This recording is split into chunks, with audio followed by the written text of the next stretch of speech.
Good morning, good afternoon. Thank you for joining us for today's online conversation about who owns the game when I talk about IP and innovation and the FIFA World Cup.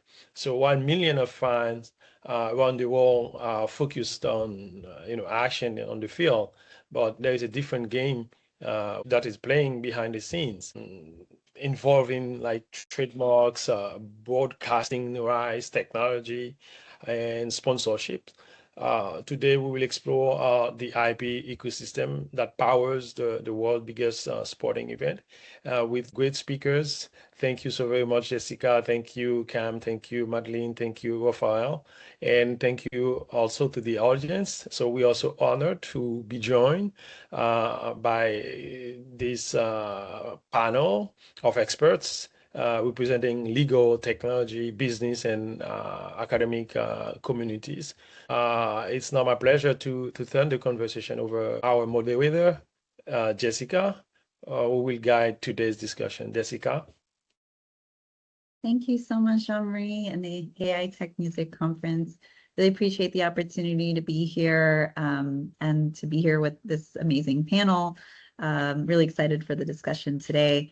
My name is Jessica Neer McDonald. I'm an intellectual property attorney focusing on trademark and copyright law at Neer MCD, where I'm the managing attorney. We handle trademark portfolios, licensing, and more, especially in emerging tech sports and more. So really excited here, timely topic. I have incredible panelists. I'll let them each introduce themselves. Madeleine, Noland, why don't you go first, Madeleine? Sure, thank you. Thank you, Jean Marie, and thank you, Jessica. And also looking forward to this discussion. My name is Madeleine Noland, and I am president of ATSC, the Broadcast Standards Association. And ATSC is a standards development organization that is rolling out a new television over-the-air system called Next Gen TV. It's rolling out in the United States under that moniker. It's rolling out in South Korea under the moniker of UHD TV, and it's rolling out in Brazil under the moniker of DTV Plus. And it's bringing a brand new breadth of experience to the over-the-air viewers. In the United States, for example, roughly 25% of people watch over-the-air television using antennas. In Brazil, the numbers are much larger than that. More like 76 or 77% of people in Brazil have antennas. And in fact, one of the things they're working on in Brazil is to get DTV Plus rolled out commercially in its initial stages in time for the FIFA World Cup. And so that is what's happening there. And it's pretty exciting what you're able to do with this technology, particularly around watching sports, and also when it comes to looking and understanding your audience in new ways. Nice. Thank you so much. Happy to have you here. And Cam, why don't you do a brief introduction to yourself? Yeah, just echo the sentiment of a pleasure to be here. Look forward to the conversation and look forward to learning from my fellow panelists. This should be a really engaging day. Cam Scullen, managing partner of Sabal Law. Sabal Law is a sports advisory law firm. We work with teams, leagues, and owners, as well as companies operating in the sports space. Previously, I was at FIFA, working within the executive office on global strategic initiatives in technology and innovation. And before that, I had an exciting career in fintech in the regulatory world of securities and derivatives here in the United States, predominantly in the Northeast. Thank you for having me today. Amazing. Thank you. And last but certainly not least, Rafael Garutti. Yeah, thank you, Jessica.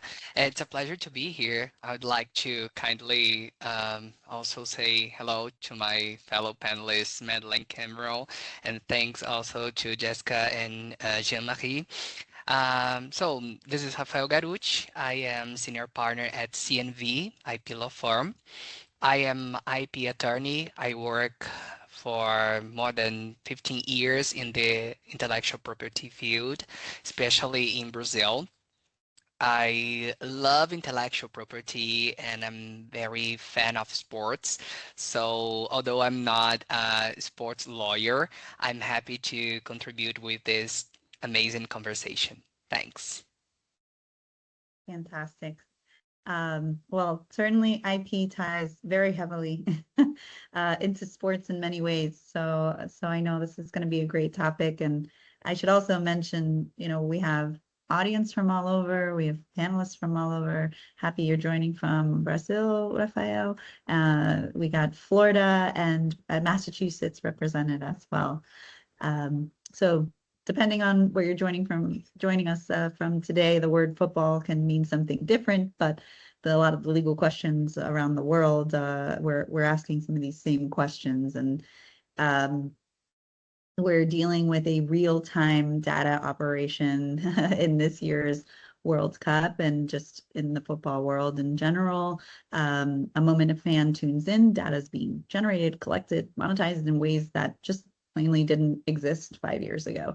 And I'm happy to start that conversation around thinking about just broadcast signal, not just being picture and sound, but a pipeline. And so to start there, I think Madeleine is the perfect person to start this off. And you started talking about next gen TV, at least here in the U.S. And forgive me for not remembering the other, what we're also calling it in Korea and Brazil.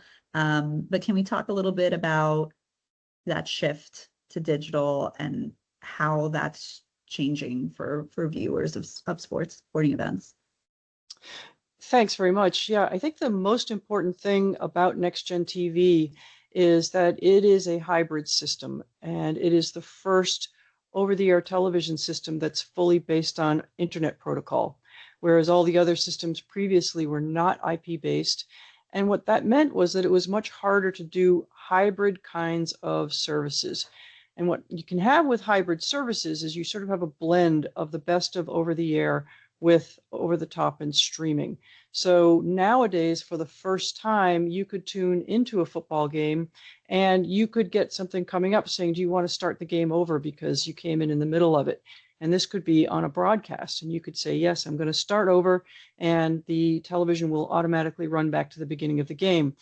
And there's a lot of opportunities there when that happens to engage with the viewer in brand new ways from the point of view of the football league or the broadcaster or the other entities that are involved in bringing the game to the viewer. I think about, for example, what's happening also in Brazil. They have a very, very, very large broadcaster named Globo in Brazil. Globo is by far the what I call the big dog when it comes to broadcasters. And one of the things that Globo has is they've had for a very long time their own OTT streaming platform called Globo Play. But as I mentioned earlier, about 3/4 of the people in Brazil will watch over-the-air television. And up to now, Globo Play has been in one silo, and the over-the-air television viewing has been in another silo. And you haven't been able to connect the two very well. With DTV Plus, which is based on ATSC 3, which is this new IP-based system, they're beginning to work on blending these two systems together. And when they think about delivering a mass game like football, where you're going to have millions and millions and millions of people watching at the same time, the best way to bring it to the audience is using the over-the-air one-to-many broadcast system. But when you combine it with Globo Play and the ability to have this hybrid OTA, OTT infrastructure, suddenly you're able to engage with that audience, even though they are the over-the-air audience for the first time. And it's very, very exciting to see what's happening with DTV Plus in Brazil. The world is watching what you do with that system. So you're going to get better pictures and better sound, and the audience loves it. Full HD, HDR, UHD, better audio, all that stuff is coming along, interactivity, more data being sent. But I think one of the most interesting things is the back end, which is what are we now able to learn about our audiences as they interact and with the programming that's before them. Yeah, so what kind of data is being captured, and what kind of stakeholders are we talking about here? Well, very interesting, because when you think about an over-the-air streaming platform, like, I mean, just take the big guys like a Netflix or a Disney Plus or what have you, they're constantly collecting data about what you're doing, and they're interested in what your how to fill your recommendation engine. They want to know what you're choosing. They want to know how long you stay with the material. They want you to log in where it's not just you, but it's which family member you're logging into. All of these things are being constantly mined and collected. And I think that as AI gets better and better, you're going to find more and more opportunities to collect information about what the audience is doing. Think about nowadays, they have automotive technology that understands whether or not the person is maybe sleeping or starting to fall asleep. They're watching your eyes to see what your eyes are doing. Now, this kind of technology is not necessarily embedded in your television set yet, but you could see these kinds of things coming where they really understand, oh, this person is following this player. Or you have an opportunity to engage with the content and you can use AI to say, I'd like to follow this particular player.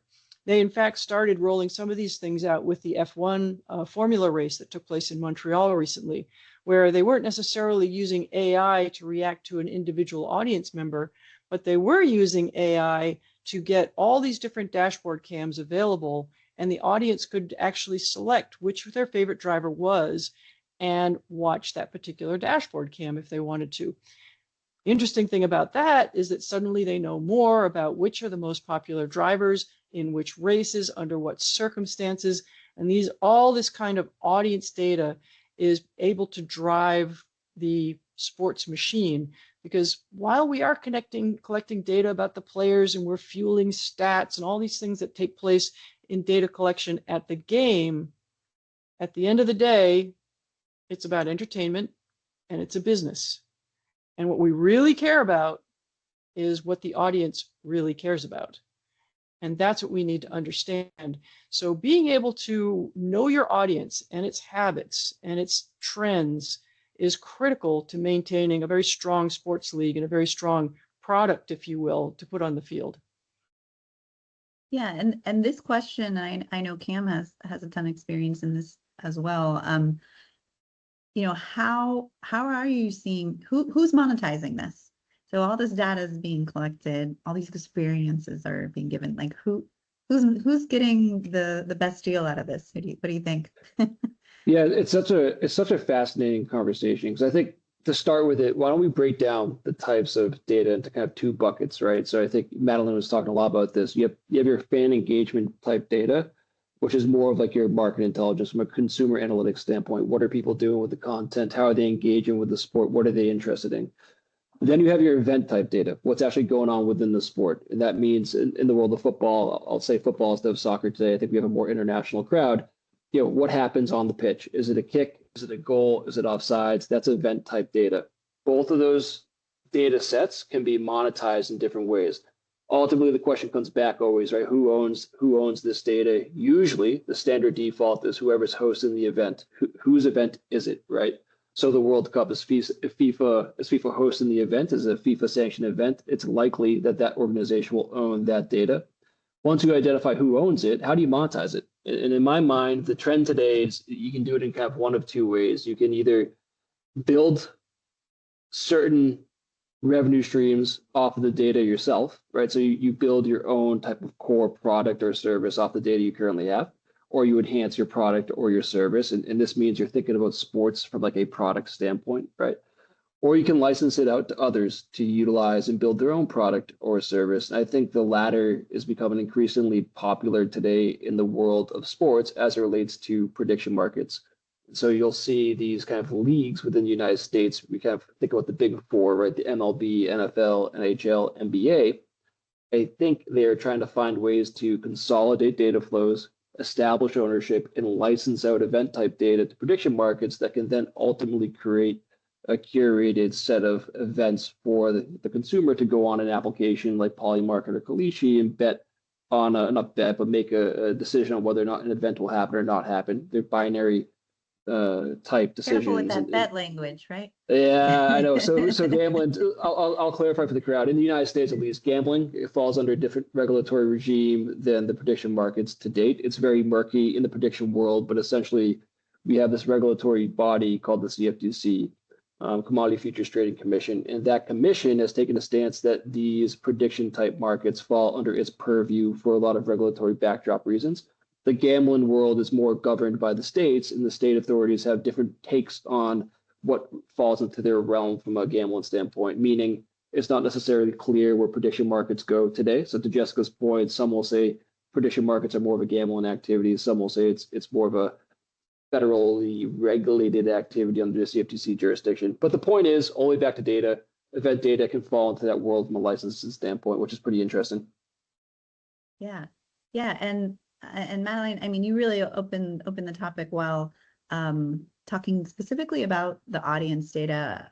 I mean, it's a major asset in its own right, and it seems like there's different players collecting it. And I know, you know, Cam gave the example of FIFA hosting the World Cup and FIFA potentially owning that data around what's coming out of FIFA events. What are you seeing on your side of things as to how audience data is flowing? Yeah, it's very interesting, and I think the word Cameron used earlier, was murky. And what I find is that landscape is shifting, and it's not clear to me exactly how it's all working out just yet. When you unbox any device, whether it be a phone, a television, or anything with a screen of any sort, you're usually expected to accept a license agreement, you know, and it goes on and on and on and on. I don't know if there's anybody on the planet who's actually read one of those things from start to finish who is not a lawyer. But anyway, somewhere embedded in there, it talks about what happens to the data that's generated while you're consuming content on that device. And the same is true nowadays of cars with the screens that they come with. You're going to be turning on your car for the first time, and there's probably going to be a long EULA, the end user license agreement, that you're going to scroll through and get to the bottom and say, yeah. But somewhere embedded in there, it talks about the data and who owns it and how it flows. And in the world of television, for example, the television manufacturers are relatively new players in this world. Television manufacturers have come to understand and realize that they're in a very powerful position because they own the home screen, and they can use that position to make more intimate engagement with the people who buy their television sets. And because many television sets are now connected to the internet, they're really able to take advantage of this, I should say, relationship they have with their product owners in a way that's different from before. And they may even be promoting a suite of products in a smart home where you're understanding not just what a person is watching on TV, but how often they do their laundry and what kinds of things are in their fridge. So it really does expand beyond what used to be the case.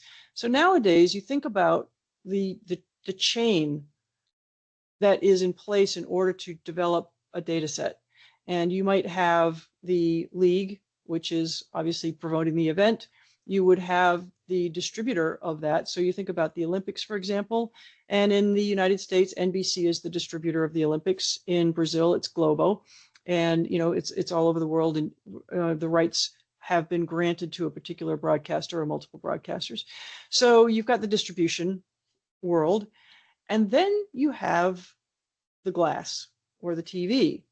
And nowadays, the TV is becoming part of that world. And so the LGs and Samsungs and Sonys and Hisenses of the world are also looking at the data to see what's happening in order to optimize that home screen, because they're making businesses now out of fast channels and other options and opportunities that are presented to you on that main menu. So, you know, I would have to read all these EULAs to find out exactly where all this data is going. And with broadcasters for the first time, they're now offering interactivity. And so if if they come up and say, hey, would you like to start this program over? And you go, yes, suddenly the broadcaster knows something about their audience that they didn't know before. And for the first time, they get to start developing that one-to-one relationship with their audience members. And this is something that Globo has been doing with Globo Play on the streaming platform for a long time. And now they're making those connections. So it's who owns the data? I think it's a moving target right now. I think it's shifting around, and I think that consumer privacy is becoming more and more prevalent.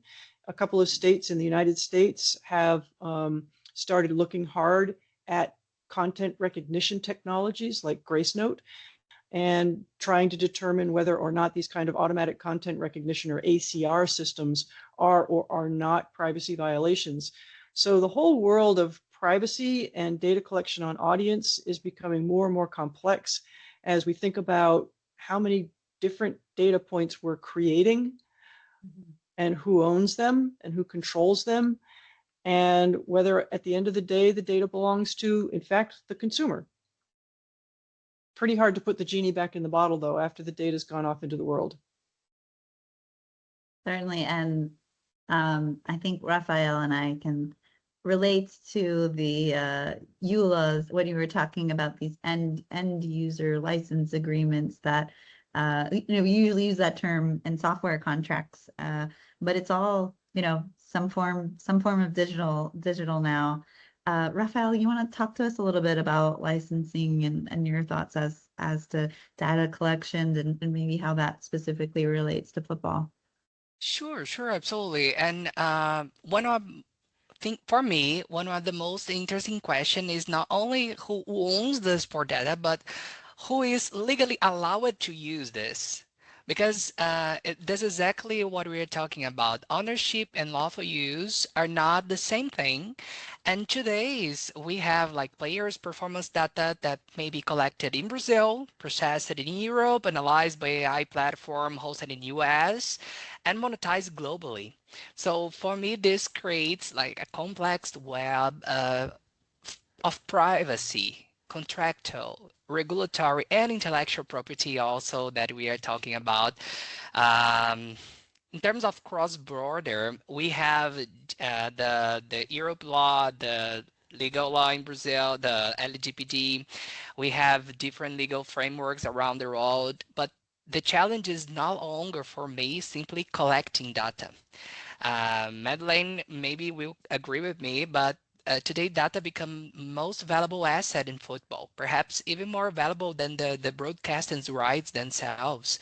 The data, who owns the data, really becomes something interesting. And if you imagine a player's biometric data collected for the training sessions, it generates data. So the club invests and collected this, the technology provides, will assess it, and the AI platform creates also some predictive movements, models, etc. So who owns the final input? The athlete, the club, the data provider, the AI developer. I totally agree in terms of the consumer. I think that will be one of defining the legal question for the future of sports.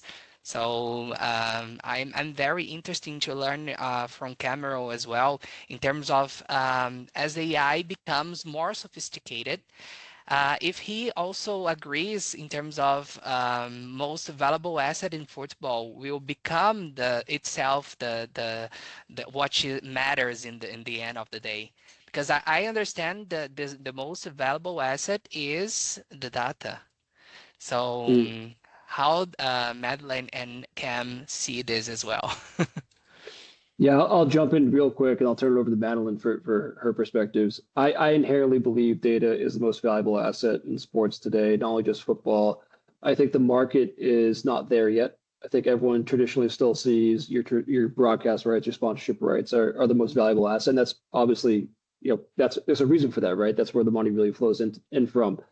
But the interesting thing I've seen, just from my own experience, and then my caveat, by the way, Jessica, I don't think we've said this, but none of this is legal advice. And these are my own personal views, the standard disclaimer, but the value of data is being recognized and people are starting to negotiate the ownership clauses within these engagements quite extensively. I think you pull away the lawful authority of whether or not they can actually own the data being negotiated, because I think a lot of times it's a backdrop there from a privacy standpoint on whether or not this is consumer data or the ultimate player data in and of itself. But I can tell you it's actively negotiated across the board. And that to me is an indication that the market is seeing the value in this data. So like I can sit here and say, I think the value of the data is significant, and in the next 5 years is going to be the most impactful deal flow within sports. But it's not reflected yet, I think, in the engagements that are kind of being done from a commercial standpoint. It is being realized from an actual negotiation, a conversational kind of level. And I think in the next kind of year or two, these kind of deals that you see being done within the sporting ecosystem will be heavily focused on data if they're not already in other leagues kind of across the world. But Madeleine, maybe you're seeing something different, or maybe you have a different perspective. Well, I think the thing that's really changing that is making data more and more valuable, frankly, is AI. Because up to now, the data is such a mess that it's really hard to actually do anything useful with it. So take, for example, an advertiser. Let's say that you are advertising in, and I'll use spots and slots because that's the world I know better than I know the football advertising. So let's say you're advertising in a baseball game, and you know that there are going to be some viewers watching your game on cable, some will be watching it streaming on Amazon, some will be watching it on broadcasts, etc. What's crazy is that the reporting of whether your ad was viewed or not, and if so, for how long, and in what households or what zip codes or whatever granularity you're able to get, you get a different set of data from each of these distribution points. And those data sets don't match up. And you, as the advertiser or the ad agency, somehow have to get data from Nielsen, data from Kantar, data from ComScore, data from Amazon, and somehow you have to put all this stuff together to get the full picture. Never mind what might have happened after the game or the program was over. Did the person go to the dealership and test drive a car? Did the person do these things? So the data is just coming from all different places in all different formats. It's not normalized in any way, shape, or form. And it's very, very difficult to meaningfully mine that data when it's such a mess. With AI, for the first time, we might be able to look at truly big data that is truly a mess and make it something that is actionable and usable and understandable in a way that we've never had before. And that, to me, is one of the things that's really going to unlock the value of data. I think that we've been talking about this concept of big data for more than a decade now. What is this big data thing? And data analysis and the ability to really understand a very large data set and make it into actionable, decisionable insights. This is becoming possible with AI in a new way. And I think it's going to tremendously increase the value of data, where so much of it was going on the rubbish heap because it was just unusable. Now it actually can be usable and brought together in a cohesive way. So I think it's a game changer as far as the AI goes. And I agree with Cameron. I don't know whether the rights to the data is going to become more important than sponsorships or rights to distribute or any of that stuff. But I do predict that the value of data is going to go higher and higher as we get better and better at actually utilizing it. And it's changing by the second, right? Like I was looking at some of these, putting aside our personal opinions on some of the calls during these games going on during the World Cup. It is really amazing to see some of these offside calls, and then you see like a digital avatar of those players to try to assess, are they really offside? I mean, so really, so Cam, I mean, without getting into any specifics on any specific contract, but just generally, the data, it's not, we can't just sit around and wait for a deal to process to understand who owns and what's going to happen, but the data is being used in real time on with these analytic tools. So what, can you tell us a little bit about what you're seeing there? And I think it'd just be great for Rafael to also comment on that and his thoughts around these digital avatars and IP rights we're seeing around that. Yeah, so as you know, I negotiated most of these engagements, so I'll talk from like an operational standpoint on how it's working today, because this is all public, and FIFA's very open about it, and they share their knowledge with the world, which is really cool. And this video is coming out daily from Lenovo on certain AI components within the ecosystem of officiating today in the World Cup. So I'll talk about the operational backdrop, but then Rafael, I'll turn it over to you for your perspectives from an IP ownership standpoint, or just IP legal perspective. So the way it currently works today with this offside type technology, there's what they call optical tracking within the stadia. So if you go into a stadium today for a World Cup game, there will be embedded cameras kind of in and around the stadium, usually about 15 to 16. And these cameras are tracking the players live. They're tracking about 26 skeletal joints on each player. And that's allowing FIFA in the backdrop to see where the players are on the field at all times. It's quite amazing when you have the camera live feeding player movement from the skeletal standpoint.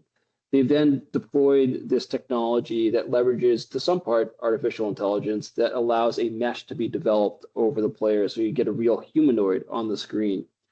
At the same time, you have the ball, and the ball has technology within it that tracks kind of not only its movement in relation to the players, but the speed, the curvature, everything that you could think from a scientific standpoint is being tracked in the ball. And so for offside technology, all that really means is that this optical tracking feed and this ball feed into one kind of database, and that's allowing the ref to know whether or not the player is offside in relation to the ball at a particular point in time. And so everything you see come out from the VAR technology standpoint is really leveraging that technology and those data feeds to give a real-time output from positional kind of location of the player and the ball, whether or not an offside call should be made, and whether or not the player was in fact onside or offside. It also relates to goal technology too. They're able to tell whether or not the ball is across a certain threshold of the line to qualify as a goal during the game.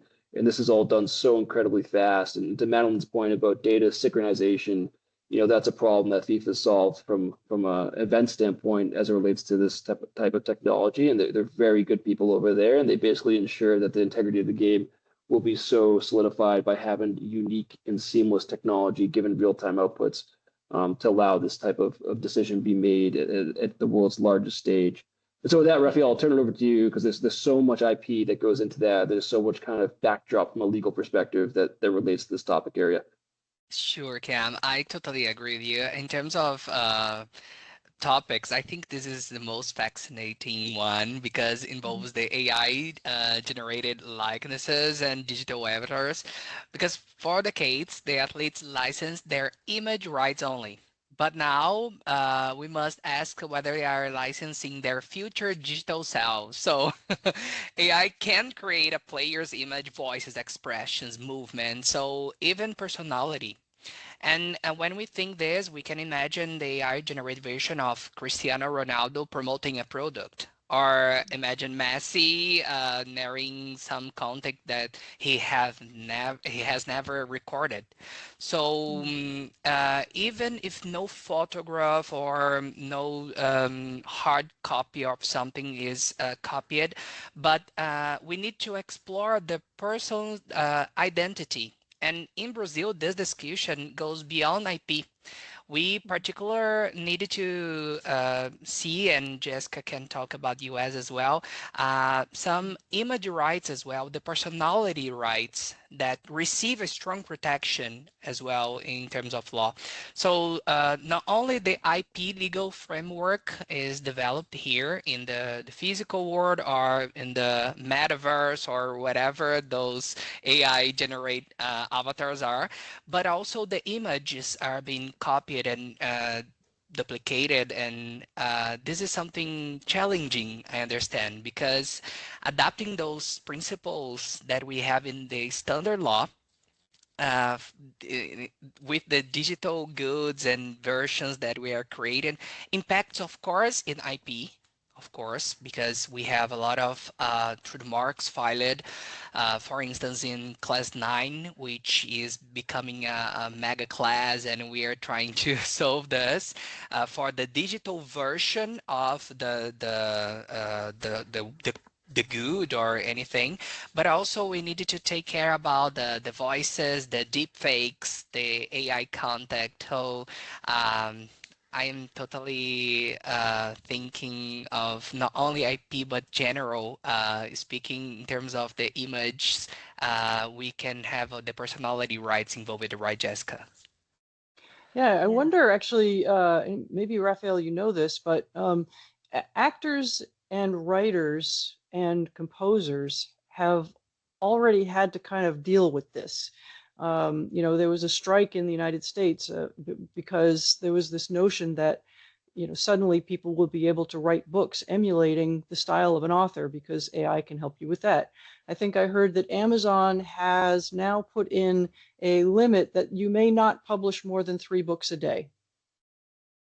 Wow. Right. And Yeah. you get into what the actors are thinking about, because the actors already have been facing this concept of deep fakes, which was something that was in place even before AI became sort of mainstream, if you will. So I wonder, maybe Rafael and Cam, you could let us know, has Hollywood helped pave the way for understanding what athletes might need to do in terms of protecting their own personalities, present and future? Oh, this is a good question, right, Cam? Yeah, I was gonna say, Rafael, take it away. Actually, I there wasn't is sure, no but yeah. concrete answer for this, but in terms of the digital platforms, I understand that they are really taking care of this very good, because not only for this, but also for the infringement of trademarks, they are creating more and more tools to solve this, because counterfeiting is not only more primarily a street market problem. We have now digital things, and there is no specific concrete answer for this. At least in Brazil, the courts are dealing case by case. We have some decisions of that we need to hire experts in IT, of course, and the judge appoint those experts to really conclude if there are some specific AI copied. For we have some decisions of voice copied in the country, and then we are treating case by case. There is no law, there is no rule specifically to conclude this, and I guess in the US the same in terms of inventions as well and other issues. If the AI creates something, for instance, that is patentable, who is the owner, who is the inventor? Everything is still under discussion, but basically our copyright and our patent law says, generally speaking, not only the Brazilian one, but in generally speaking, this is that creations should have been done by a human being. So this is something. So if the AI creates, actually it's not a properly creation for the law. So it leads to a problem in terms of who will pay for this damage. The compensation will be the issue to deal about in the courts. I don't know if Cam has this impression as well, or dealing different in the US.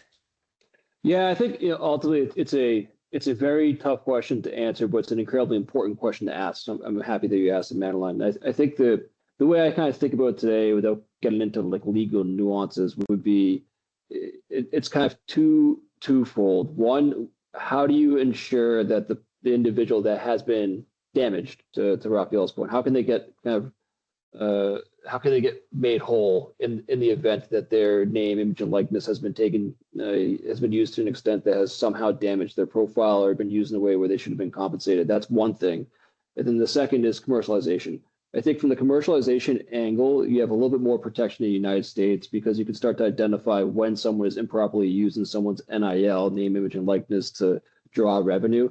And that's usually a business, right? It's recurring revenue, or there needs to be a volume of revenue for them to actually be successful. And so when that happens, the natural IP law within the United States will start to come out for the protections that are needed. From a individual who's just having a one-off issue with someone taking advantage via technology of their name, image, and likeness, that becomes incredibly difficult because the technology today is so sophisticated that you could literally have someone create kind of derivative personalities of someone with their voice and their biometrics that could indicate that they're doing something that they're not doing. And that's one individual acting in one instance. That's where it becomes incredibly complicated. And I think the answer to that is encryption. And the question becomes, how good can encryption be to help prevent that? And I don't know. That's a tough topic and a tough issue to address. But I think this is actively becoming a focus area across the world because artificial intelligence has opened up the capability to basically replicate people's voices in biometrics pretty seamlessly, especially for public figures. Yeah, if I may, continue what the question of Madeleine and the conversation. I think that the platforms, as you brought Amazon, Madeleine, they have become the modern marketplace, of course, but because of this, they cannot simply act as the passive intermediaries. They need to become like aware of the infringements and the infringing activity.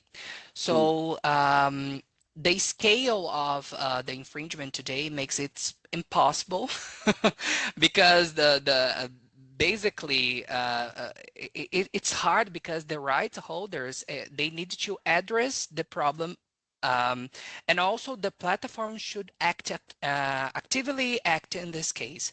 So I understand that combating the counterfeit requires like a cooperation. In my view, the discussion is not only about the platform, but also the owner should active not only in digital platforms, but in the real world as well. But Amazon, for instance, for trademark issues, created a great way to protect the marks. They sent emails to the owner or their attorneys. Probably Jessica receives a lot of them just to confirm the ownership of that mark that are being selling in the platform. Also, it's possible to resist marks via Amazon and Mercado Livre in Brazil. Those digital platforms, they have the ways to combat this illegal market. You can do the complaints directly to them. Of course, you do the cease and desist. I think that moves to this topic of the digital platforms infringement. So I just decided to pop up and say this. Yeah, I think in the US, I mean, we're definitely addressing that square on, and there's been some very interesting developments for a couple different ways from what we are referencing. There are over 100 lawsuits just on questions around training these platforms, which gets to questions on whether or not there might be any rights in name, image, likeness that are being trained, these models are being trained on. So I think for the most part, from a copyright perspective, which is a different area technically of law than what we're referring to as rights of publicity in the United States, usually when we're talking about name, image, likeness, we're talking about rights of publicity and potentially trademarks. So it's there's different facets, and to get to your original question, Madeleine, is I think a lot of people are taking notes on what's going on with their celebrities and what they're doing to protect in general their name, image, likeness, like you have Matthew McConaughey, Taylor Swift. I think Prince recently applied. They're using trademarks to try to protect voice and see if there might be an avenue. I haven't seen anything from an enforcement perspective, but certainly using trademarks, which is usually a source identifier. So using that and as a tool in your toolkit. Very interesting to see that's also, I mean, we see also a lot of that just in football, like, Mbappe's got one of the most prolific, I think, portfolios, protecting everything from catchphrases portfolios. So it's not an uncommon method, looking to the trademark system. Trademarks are, like I mentioned, source identifiers, but also really help people differentiate between others for certain goods and services, and also just can really help prevent consumer confusion, which overlaps with this topic. So I know probably especially Rafael and I can talk about that all day. Absolutely. But sorry, what is that? Certainly. Absolutely, absolutely, yeah. Yeah. Yeah, and I didn't even mention Denmark, keep it international. Denmark's looking at copyright to see how you might be able to protect an individual's name, image, and likeness. So it's very interesting how this topic is being looked at, analyzed around the world. I don't think there's one right method. I think we're all trying to figure out what tools there are in the toolkit. But going back, I wanted to just get a little bit more from Rafael. You mentioned counterfeit products, which I think is a little bit is a related but bit of a different topic. But it's like how can we not talk about counterfeit when talking about football IP, right? Can you tell us a little bit about your experience about what you're seeing in Brazil, what tools people have in Brazil to be able to help counter that. Absolutely. Basically, I understand that in Brazil, as I mentioned, we need to act not only the federal authorities. We can record our trademark before the customer service, the Brazilian PTO, with the Federal Revenue Service. They offer this. But what works in the end of the day in terms of perspectives of law is the training services with the authorities. So the lawyers go to the ports, the airports, and they show the products, the real one, the fake one, and they train the authorities to recognize this in the ports and airports.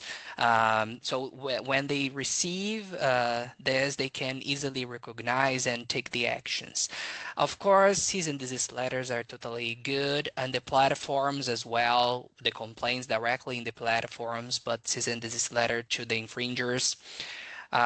In Brazil, the real certificate is important. So to send cease and desist letter or to try to sell goods in their digital platforms, those are possibilities to expedite patents and trademarks in the country. So when we have the expedited examination, we have faster examination to receive the certificate. So this helps too much because a patent or a trademark or copyright in Brazil, we are civil law different to the US, for instance, that they use makes a total difference. In Brazil, the certificate, the law is really what impacts in the end of the day. Something that I'm really realizing is that there are companies taking advantage of others via the ambush marketing. So I would love to talk a little bit about this, but something example that people ask me, this is ambush market or not, is the pink football boots they have in the World Cup. Oh, yeah. So I think you guys realize this, right? Most of the marks, they are offering this electric fuchsia color. This is really pink, but it's just a visual contrast with the green. And so basically it's in a strategy. What is ambush in the end of the day is when a company basically use the marketing, creating association with an sport event, a team, athlete, or a club. So to try to look like an official sponsorship. So basically, Brazil has significant experience on this during the World Cup in 2014. Brazil has a special legalization to protect the FIFA's intellectual IP rights. But basically, I understand that digital environment is becoming more and more complicated to basically control everything. So a company nowadays no longer needs like billboards or anything to sell, to commercialize. So I understand that in my view, and the intentions to make similarities, they need to be prohibited. And of course, it's not only IP lawyers acting. We need the owners, we need all the stakeholders, we need the authorities. So I don't know if I answered properly, but I would love to hear the inputs from Cam and Madeleine as well in the broadcast and also in the data protection. So I would love to understand more and more about this issue. Yeah, well, help us draw the line between ambush marketing and fan engagement. Yeah, I'll give my quick take and then turn it over to Madeleine just on the ambush perspective. So you were 100% on point, Rafael. That is what FIFA does today. So they work extensively with the local authorities to kind of identify opportunities to make sure the proper protections are in place. And then they're also working actively with the current sponsors and the partners of the organization and how can they prevent kind of cross-branding or ambush marketing occurring within the environments that kind of exist for the World Cup. And it makes complete sense on why you would want to do that, right? You're protecting the asset, you're protecting what they're invested in from a sponsorship and partnership standpoint.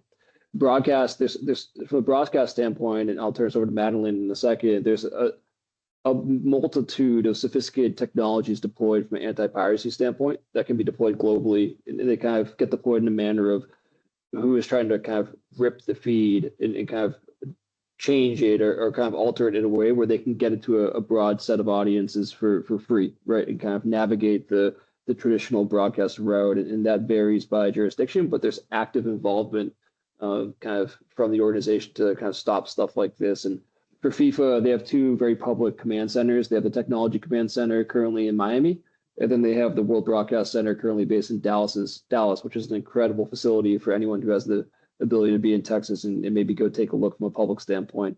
That kind of works on stuff like this from a technology perspective. But Madeleine, I'll turn it over to you. I know you have a lot more kind of experience in the space than I do, and would love to hear your thoughts and perspectives here.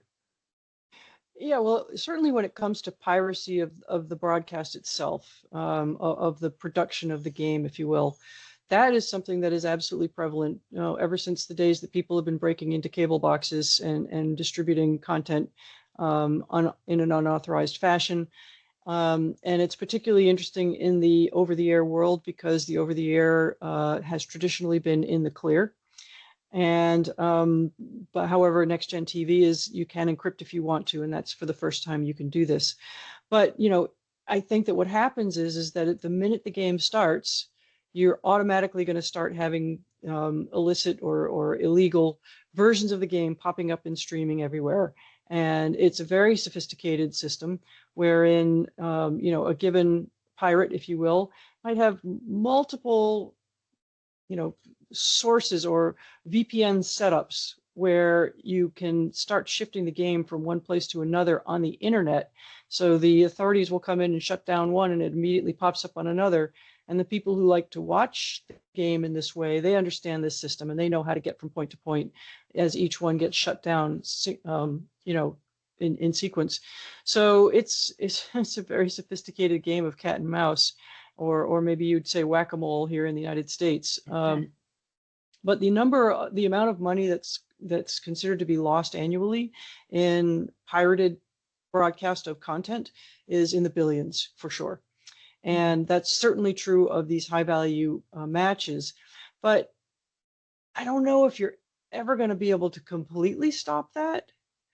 And I think the question will become, how can we make the original licensed experience the one that you want to watch?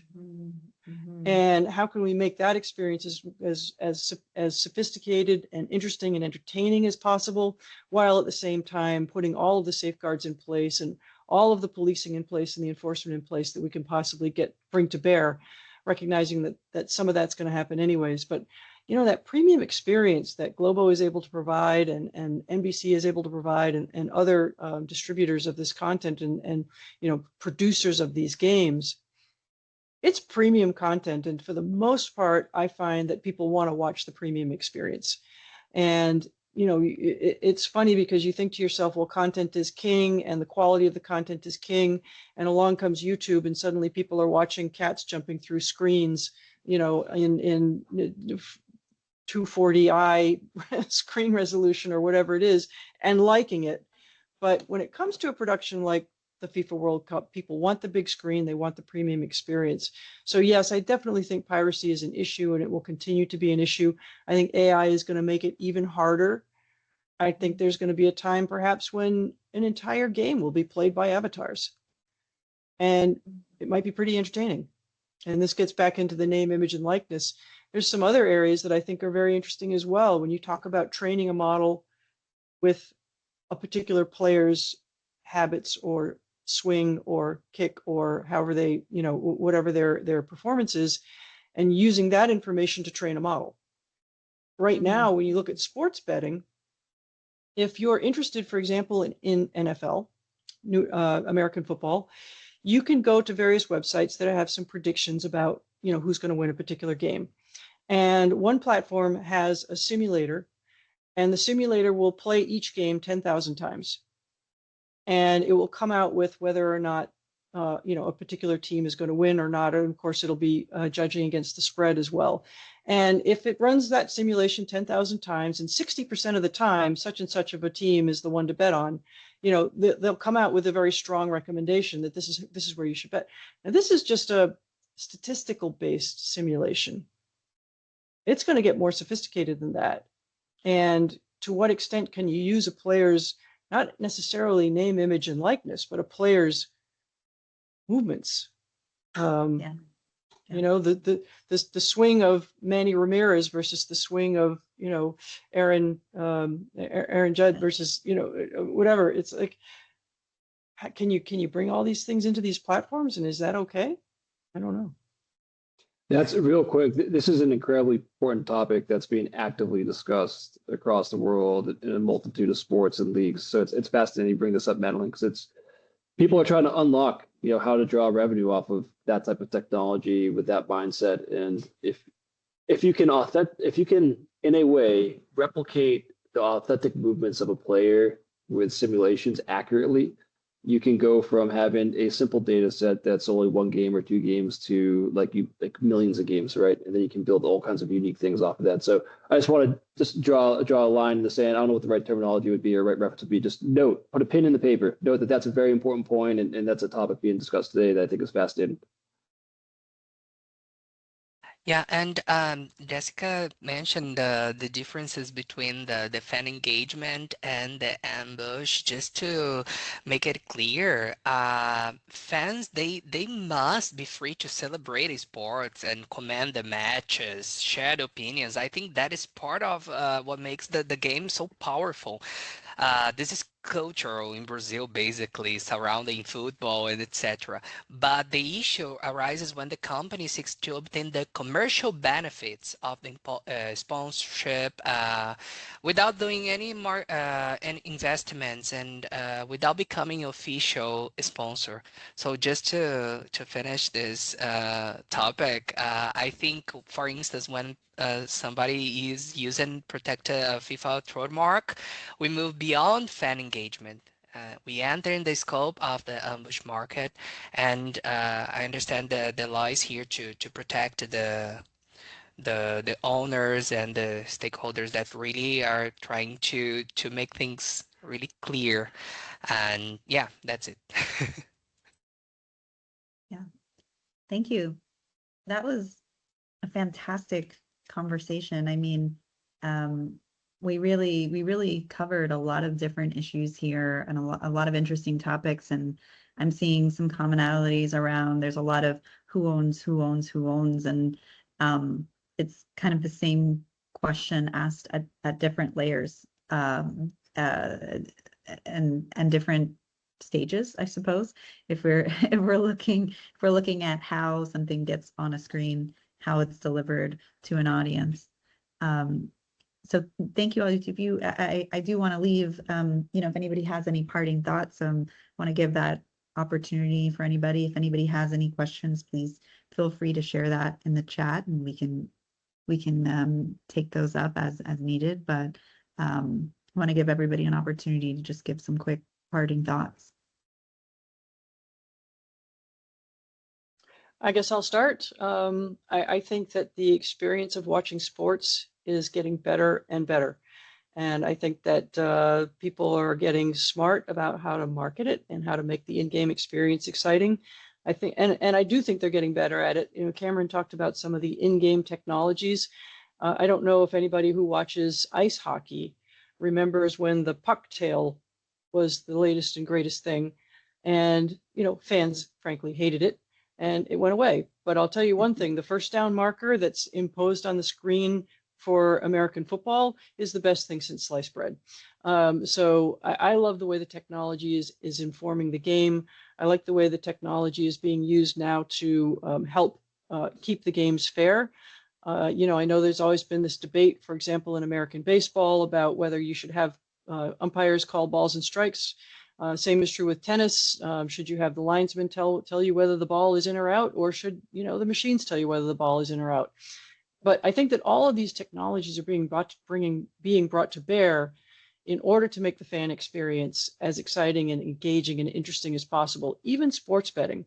Why do people want to do sports betting? Because you're going to be engaged in games that aren't even your own home team. So now suddenly the fan is engaged with the whole slate of games, not just, their game, so to speak. And that's fun. It's exciting. And, it's wonderful that the industry is finding ways to monetize that engagement. But I always come back to the fan at the end of the day. It's the fans that are driving all the revenue. Why can you pay the players so much money? Why can you put on these amazing, productions? It's because the fans want to watch. And I think the experience is continuing to get better. I think that all the things we're talking about, anti-piracy and ways to make the game better and ways to get the data to the fan and ways to improve officiating, all of this is just adding to the experience, which I think is going to continue to make live sports one of the major drivers of media entertainment around the world. Yeah, most definitely. And Cam, I did see a question for you. I'll go ahead and quickly repeat it. Yeah. The market for data assets. No, you said the market is relatively untapped. Can you expand on your view around that and what the current activity looks like? Also, what kind of parties you see investing in this space? Yeah, it's a great question, and I always kind of draw my background in fintech for this one. So, like financial markets, market data, market intelligence is incredibly invaluable, and the big exchanges find ways to license out this data to those participating in the marketplace so that they can make decisions from an investment standpoint quickly, right? Sports is somewhat similar, but a little bit different in terms of the data is incredibly invaluable. I think that's the mentality that's similar, and you can monetize that data by licensing it out. That mentality is similar, but it's just different types of data. The difficulty I think organizations or leagues are having is kind of Madeleine's point. Data synchronization is incredibly difficult. So if you're a league, right, you're not a technology company yet, I would argue, but the amount of data that you could potentially collect is significant. So you are relying upon third parties to come in and help you create that what they call data lake, where all of these kind of consumer analytic data and event data is streaming back into one repository, and then finding a way to organize that repository and license it out in a kind of seamless manner is kind of the difficulty. And you can do it, and people are trying to do it, but that approach, is complex and it's nuanced depending on what type of sport you are and where you're located within the world. So hopefully that answers the question. I think there might have been a follow-up question or a follow-up comment. I'm not sure. Yeah, who do you see investing in this space in the future? Yeah, well, I can tell you today, private equity is incredibly interested in sport and landscape within the United States. And so, part of my practice, we represent family offices and kind of larger family offices to that extent, and private equity and venture capital funds. And so they're very much interested in sports from an investment perspective, because it's a nice asset to have within a portfolio, and it's an asset that's grown significantly within the U.S. is quite significantly in the last couple of years. The question that is always asked today is what type of data and what kind of data is being collected by a league or a team, and what are you doing with that data? Not only from a market intelligence standpoint, but from a revenue standpoint. People are increasingly interested in creating new revenue streams away from broadcast and sponsorship. So broadcast and sponsorship have traditionally been your core revenue streams for these asset classes, or for this asset class in particular. And now with data becomes so sophisticated and interesting, there's new ways to tap into more revenue from just a data standpoint. And how do you do that? And they're trying to unlock that commercial revenue kind of mindset for leagues and teams within the United States, but also internationally as well. But so to the question of who's investing in this, it's venture capital, it's private equity. Predominantly private equity is what you see in the news headlines today. And then back into like the family office dynamic, a lot of high net worth individuals as well. Yeah. Yeah, and Elias, you might want to tune in. This is a short plug-in for Cam's Sabal Laws digital shorts. Is that the what? Sable Shorts, yes, our Sable Shorts. Thank you. Yeah, I appreciate that. I gotta get name rights, because you had a great conversation that really went more in depth on that investment side, so that you might be interested in that. There was another question from Maria Fernanda. As football evolves from a physical sport into a digital ecosystem, should clubs and athletes begin protecting data, digital identities, and AI-generated assets So cool. Great question. With the same level of attention that we're traditionally given to trademarks and image rights, just to kind of put the final pin on that before I turn it over to Rafael is I'm like, how did we not talk more about user-generated content? That's such an incredible part of football and sports. Rafael, tell me a little bit more about what you think about protecting what you mentioned, assets, digital assets, AI-generated assets. Sure, absolutely. In fact, I would agree that many organizations are already behind. Traditionally, the clubs, they focus on protecting trademarks, logo, merchandise, sponsorship rights, but those assets, they remain important. But today, significant portion of the value generated are around digital platforms, digital ways of express this. So we are talking about the player data, digital content, social media assets, AI-generated contents, virtual goods as well, the gaming interactions, digital avatars that we spoke, online fan, also engagement platform. So from intellectual property perspective, I understand these assets may not always fit nearly into traditional legal categories. So basically, however, I think they clearly have economic value.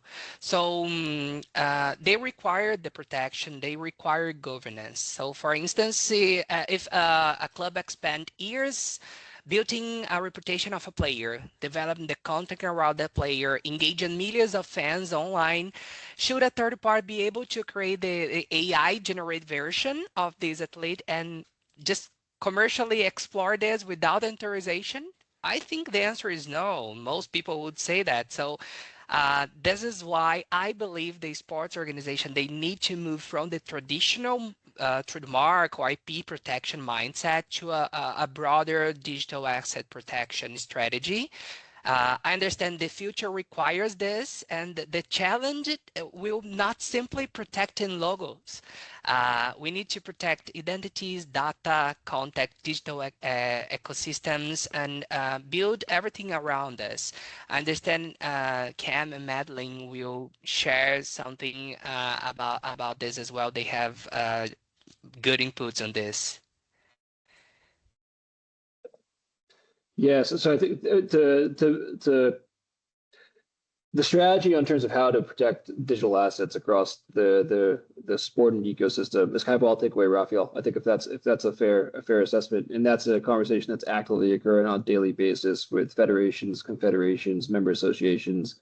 It's incredibly important. The world is shifting so fast in every sport, but it's shifting incredibly fast in football because it's the world sport. And so, one of the benefits I had when I was at FIFA is they work obviously extensively with the MAs to help them kind of protect their digital assets when they're kind of deploying new technologies at the local level.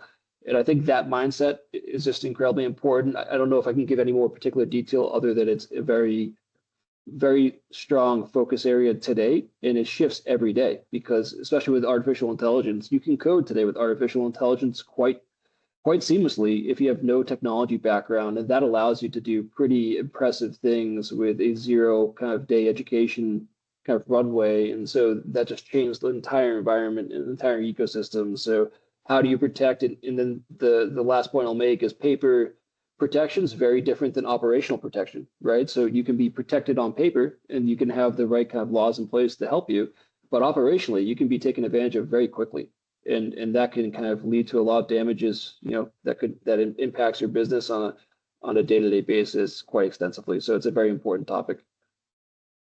Yeah, I think there's another thing that's there's another thing that's going on in the world of standards, which I think is important to consider, which is whether the viewer actually knows whether they're watching a fake or not. And there's a new standards organization out there that is dealing with content provenance. And is this content actually unaltered from what it was originally intended to be by its bona fide publisher, which of course is not in the, it's not something that's being considered for user-generated content, people posting videos of their own on YouTube or whatever. But when it comes to a real comes to a high value production, whether it be the news or the sports or whatever it is people are watching, there is the ability, or there's developing the ability now to create this content provenance trail that describes how this content was created, who looked at it and said it was okay to go out the door, and whose is it, and is it in fact the bona fide content that you expected as a viewer. So those types of things are coming into play now, and they're relatively new. And I think that one of the things that Rafael said is that most companies are behind. We're always behind. You know, here comes this neat new thing, and then it's going to take us a couple of years to get a regulation or a standard or something in place, or a mechanism by which we can deal with these things. So it seems like almost always the technology is a little bit ahead of what we're able to manage, because we don't know we need it until the technology's out there in the wild. But I do think that the good news is that is being addressed and worked on, and that there are a lot of really promising opportunities to operationalize enforcement, as well as have it, you know, be on paper or be in the law books. Absolutely, absolutely, and it goes back to what you were mentioning, Rafael, about the increase that we're seeing on the trademark side in Class 9, which is an international trademark class in which a lot of the digital goods are being put into. There's just such a huge increase that I feel like, going back to that question with the same level of attention, I think if you're not giving the same level of attention as your name and logos to more digital goods side, digital images, I think you're probably already behind. Yeah, absolutely. I would say that Madeleine mentioned about the entertainment, and that word really caught my attention, because nowadays, football, they protect. We need in this sport environment protect not only the fans could wear. We need to protect the fans can experience, share, create, interact in the digital world. So yes, Very important. yeah. Definitely. And that goes to that kind of tension between sharing and piracy. A question that we got. I know, Madeleine, you spoke about the economic impact on piracy, which appreciate you putting some numbers to, because that was quite it's quite a big number. But the question here is asking about that economic impact on the broadcasters, sponsors, and sports organization, and how it may affect the value of media rights associated with the FIFA World Cup. Well, it's a huge problem, and it's a widely known problem. I don't know if the numbers are, I don't know where these numbers come from, but I have heard quoted that the number is in the billions easily in terms of the amount of money lost, if you will, through piracy. So I guess the way you would derive such a number is that if all the people who are watching a particular program that would otherwise only be behind some sort of a paywall, whether it be you need an Amazon subscription or whether you need a cable subscription or what have you, or you would be counted as someone who's watching ads in the world of ad-supported content, and you're not counted because you're outside of the ecosystem. You can add up that money that's lost when you have a sense of how many people are viewing the content that are not authorized to view the content. And it's interesting because it's actually a very large debate here in the US as Next Gen TV rolls out, and you have the ability to encrypt the content. People think, hey, these are the public airwaves, this is free to air content, it should always be in the clear forever. But at the same point, if you're one of the major content rights owners like the NFL, then you expect that this content will be protected on all platforms, whether it be on a streaming platform, a cable platform where content encryption has always been in place, and now on the broadcast platform as well. So it's an interesting, I don't want to call it a debate, but it's an interesting conversation and discussion that's taking place in the US right now. And we've seen it play out in other areas, such as with a company called Aereo and another one called Lowcast, that was sort of redistributing a broadcast signal without paying any kind of retransmission consent or having any kind financial arrangement with the broadcasters. So it is interesting, and piracy is a big deal. And as Rafael says, we have to just try and stay on top of it as best as we can. I think we've lost our moderator. I think we have. I think we have. Yeah. No, but I do agree that's a great question, and I understand the broadcasters lose exclusivity. That the piracy affects the entire sports ecosystem, and in Brazil alone, I understand the industry it's made around $3 billion as in the top of my head, I don't remember, but in terms of the audiovisual piracy, so it's a great issue to deal about, and sometimes it's cultural, I would say. I cannot say this is easy to combat because in Brazil, things are kind of different. People in the past were used to do like the piracy contents and share, etc. But now they are realizing that it's illegal. It's not possible to, right, Cam? Yeah, it's such an interesting conversation because the value of these rights is actually going up commercially, at least in the United States, from what I've seen on recent deal flow, just with the NBA and the NFL and elsewhere. And I think the value is going up for a couple of different reasons. I think there's kind of a data kind of component to that, but there's also the ability to be more strategic because there's so many different streaming platforms that you can monetize through. And that's a conversation that's, I'm sure Madeleine knows, is very different and unique. And there's kind of a lot of discussion around, streaming versus traditional broadcast. But the commercial value is still there. It's definitely going up. I think, there's a degree of risk with the deal flow. So I think if you're a broadcaster, you're aware of this kind of dynamic of anti-piracy and you're kind of going to do everything you can to protect it. But ultimately, you see enough value there to still strike the deal. I think that's kind of what's going on today. And is it a large enough issue where it will impact the deal flow money? I don't know, because if you think about it, let's look at Fox and NBC and let's talk about the NFL. I'm not saying these are the individual companies associated with the NFL, but if the NBC doesn't strike a deal with the media rights with the NFL, Fox will, right? And that competitive dynamic might drive up the price as well, outside of the anti-piracy concern, because you're losing out on an opportunity that could be pretty lucrative for you down the road. So I think that's just another thing to be aware of too. There might be things that are motivating people to pay more other than the risk of anti-privacy. Yeah, it's interesting what you said, Rafael, about the cultural attitudes toward piracy as well. When Napster came out, well, obviously music should be free. And I think that from the point of view of the music industry, when digital music came out and people were saying, oh, well, I'm just going to go on Napster and get whatever. And then there was BitTorrent, which was allowing people to share video content amongst each other without too much difficulty. And I think people knew that was a hack, but they did it anyways because it was so easy. And then you get to the point where you expect that music is always free. And suddenly having to pay for it is like, wait a minute, what? But what's interesting is I don't think we have that cultural that culture for when it comes to specifically live content and over the air or media delivered content on a major publication platform like a broadcast or a cable or a streaming service, because in the United States anyways, people haven't thought about over the air television in a long time. And sometimes you talk to a young person and say, you can get TV over the air for free. Just put up your antenna and it's for free. And they're like, what do you mean free? Forever? Mm-hmm. Yeah. And you can watch sports? Mm-hmm. Yeah. For free? Isn't that a hack? Like, no, it's really there.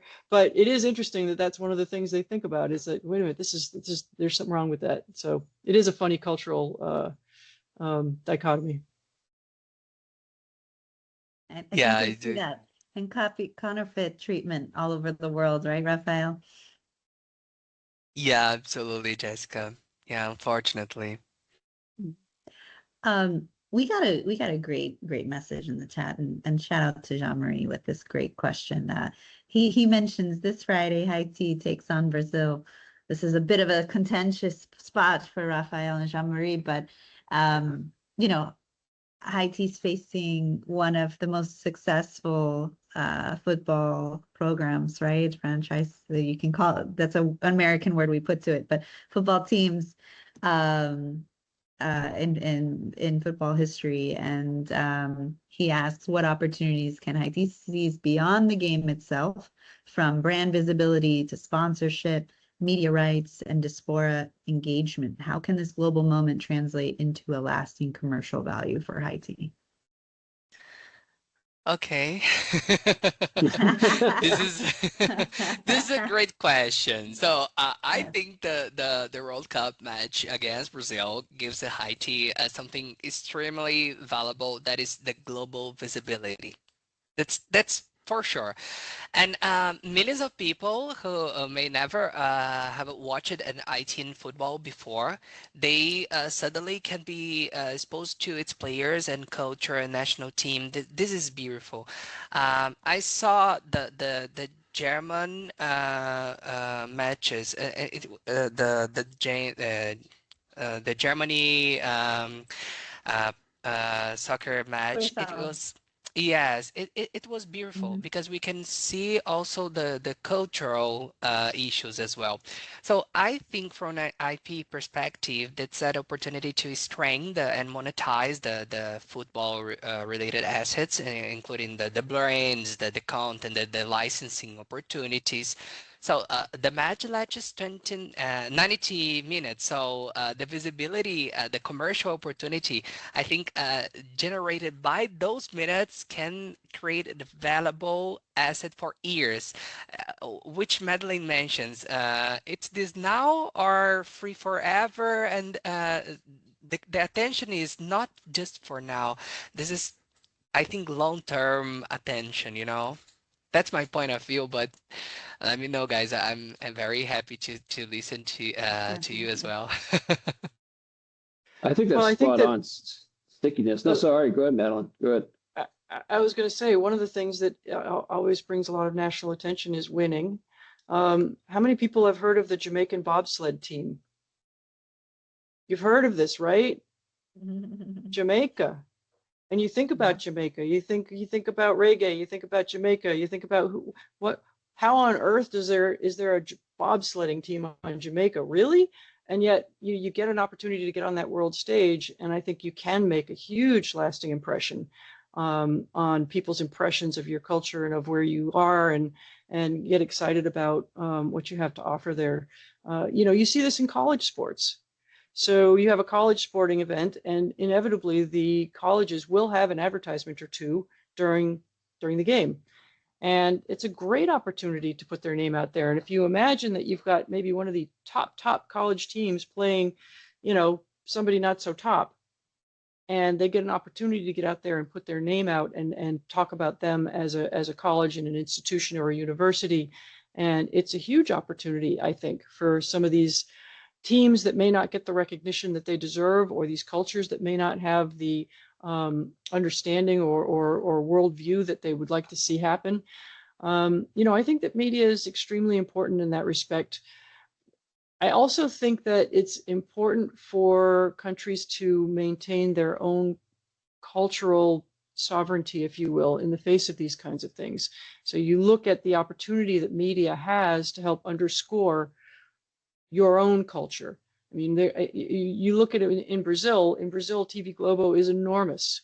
In the United States, we have regulations that say no one broadcaster may get that big. There's ownership cap rules, but in Brazil, there's not. And part of the thing that is beautiful about what Brazil has done is that they have a media giant who has the ability to make Brazilian content for Brazilian people by Brazilian people that helps unify that Brazilian culture. And that's something that I think in Haiti and Jamaica and other countries, it's harder and harder to do. But I do think that these are great opportunities to talk about your culture, talk about who you are, what you are besides a football team, and, hopefully, change some hearts and minds. And if I may, Madeline, Globo has established a long-term relationship with the Brazilians because in 1986, for instance, or before that, I think comes to Brazil in 60s. But the unique way of receiving information was global TV newspaper. So from that point, it's something traditional in the lives of the Brazilians, but it's really good because your platform and others broadcast platforms are really expanding, and this is unique. Very cool. To me, this is I think part of what makes the World Cup so exciting, and the addition of more teams just makes this so cool. See DR Congo. I'm trying to remember some of these other games that were so close, or draws. Portugal game that was Congo. I'm trying to remember which one. Some of the others that I was like, wow, this is really neat. Really neat to watch. Spain, Cape Verde, if I'm saying it Cape correctly. Verde. Yeah. Right. Yep. Yeah. Thank you. Yeah. It's really exciting to watch. And I know there's a careful balance. I think I remember seeing something about Haiti's kit needed to be changed a bit last minute. And just what like what can we do to help symbolize each country, and for all of us, I think, to learn experience. At any rate, really great discussion all, and I want to thank everybody for tuning in, and thank you all for your time and being here. Thank you so much. I really enjoyed the conversation. If anybody, any panelists want to share contact information, LinkedIn, whatever it may be, for people to continue the conversation and chat with you about their favorite World Cup teams, please feel free to share that. Jean Marie, do you have any closing remarks? You're on mute, Jean Marie. Oh, all right. Thank you so very much, guys. What a conversation. Great insight, great experience. Thank you to all of you. Thank you to the participants. And then you came from all around the world. So we are so happy. Stay tuned. We will have more conversations to come. Thank you, Jessica, for your great job. And thank you so much. Thank you. Thank you, everybody. Thank you. Thanks for having Thank us. you. All right. Thank you.